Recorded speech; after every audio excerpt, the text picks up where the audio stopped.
Shay, Egypt, I mean, their chances were fairly limited, but they did have a couple in the first half. Well, it's spoke defensively, they're very well organised defensively. It's just in the final third, they had a couple of half chances, and someone, I know we've mentioned him a lot, Mo Salah, you know, he'd be looking at these thinking, if I can get on the pitch even for 10 or 15 minutes, I might have half a chance. I mean, this is Trezeguet falls to Trezeguet. I think it's Goldie, or no, Jimenez with a poor header and comes out to El Neni, and then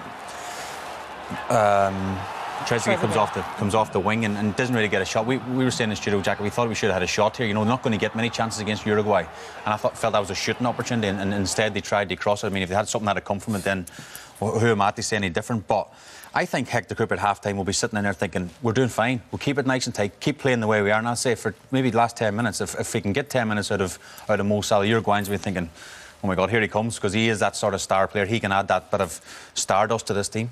That's the question then, Stephanie. If it does remain 0-0 and it's 10 minutes to go, do you just throw your aces at it and say, fire Salah on? Yeah, I think so. Obviously, we aren't sure how fit he is. I think we spoke about how they've been very disciplined throughout the game. So I think it's important that Egypt stay disciplined and maybe give Salah that chance to come on. If it's 0-0 near the end, he can have that opportunity to come on. I think particularly Warda down the right-hand side, he's got a lot of energy. So he can keep that up for towards the end of the second half and Salah can come on. I think he could produce some opportunities for him. You can see even the Egyptian fans in the stadium as well, Kevin, and you need to think about it from an Irish context. 1990, the last time they were in a World Cup, 11 of the 23-man squad weren't even born then, you know. So for their country and the way they're hanging in this game, I mean, they'll take a lot of pride out of this. Oh, they'll be delighted. You know, they're more than hanging in. They're right in the game. I don't think Uruguay can be quite as, you know, bad, I suppose, in the second half. They'll have to improve a little bit. You'd like to see them do things a little quicker. Egypt getting so many people behind the ball, it's hard to break them down. So Uruguay do things a bit quicker and create a couple of chances. You can see them taking them. So,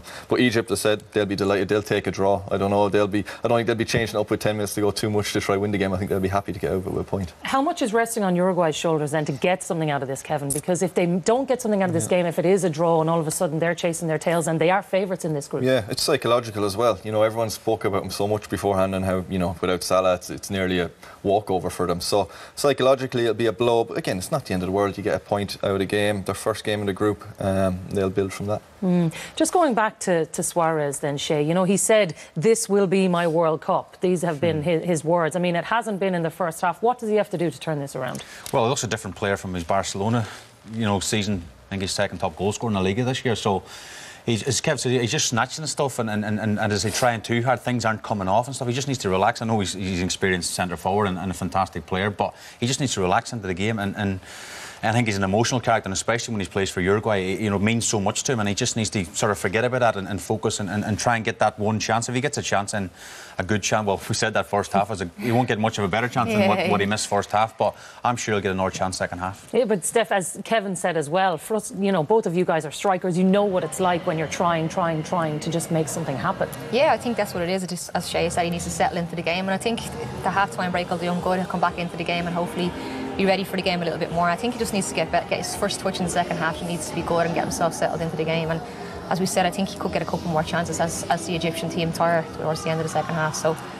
he's every chance of scoring a goal in this game and getting himself off the mark. And Kevin, if you're Hector Cooper, you're very much just saying, keep doing things the way you're doing. Do it the same. You know, they're playing the high line. They're stopping Uruguay playing out from the back, and then when they do get past them, they all retreat and basically camp out on the edge of their box. So they've been very impressive. You know, they're full of energy. They're running. I don't know if they can keep that up for 90 minutes. That's the thing, as Stephanie said. Can they keep that up? If they tire near the end with the quality Uruguay have got, you can see them scoring.